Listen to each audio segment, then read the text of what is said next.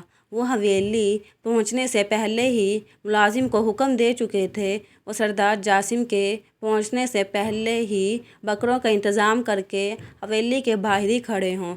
جاسم شاہ اس کے قریب آیا تو وہ روتے ہوئے بھاگ کر جاسم شاہ کے سینے سے لگ گئی، اس بات کی پرواہ کیے بغیر کہ اس کے زخم ابھی تازہ ہیں۔ جاسم کو اپنے زخم پر دباؤ سا محسوس ہوا تو اس کے منہ سے ہلکی سی سسکی برآمد ہوئی۔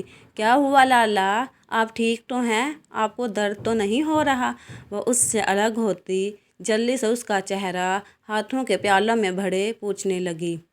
جاسم کو اپنی بہن پر ٹوٹ کر پیار آیا اور اپنی ماں کی یاد آئی۔ وہ بھی تو بالکل ایسی ہی تھی۔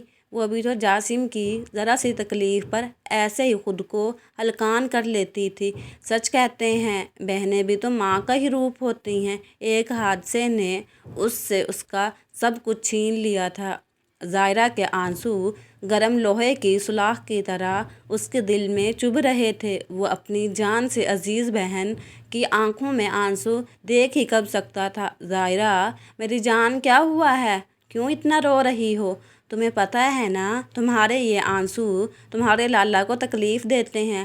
وہ اس کے ماتھے کا بوسہ لیے بتانے لگا۔ وہ لالا، آپ ٹھیک نہیں ہیں نا؟ آپ کو درد ہو رہا ہے نا؟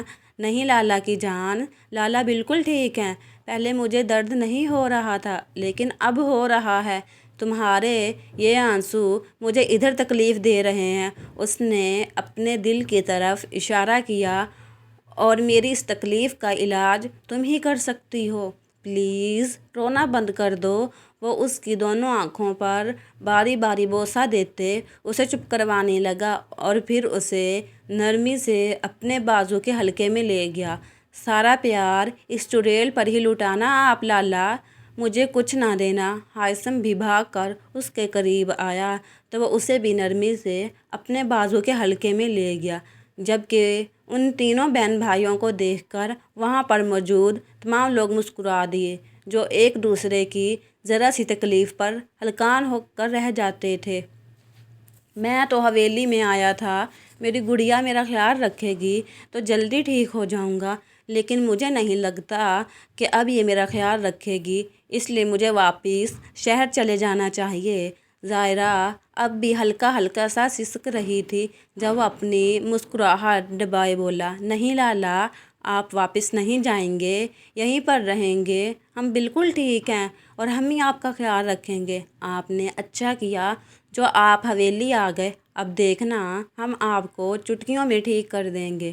جاسم کی واپس جانے کی بات سن کر وہ جلدی سے بولی تو تمام لوگ مسکرا دیے۔ جتنا یہ آج روئی ہے، لالا آپ نہ ایک کام کرنا، پاکستانی عوام کے لیے ڈیم بنا دینا، بیچاروں کا بھلا ہی ہو جائے گا۔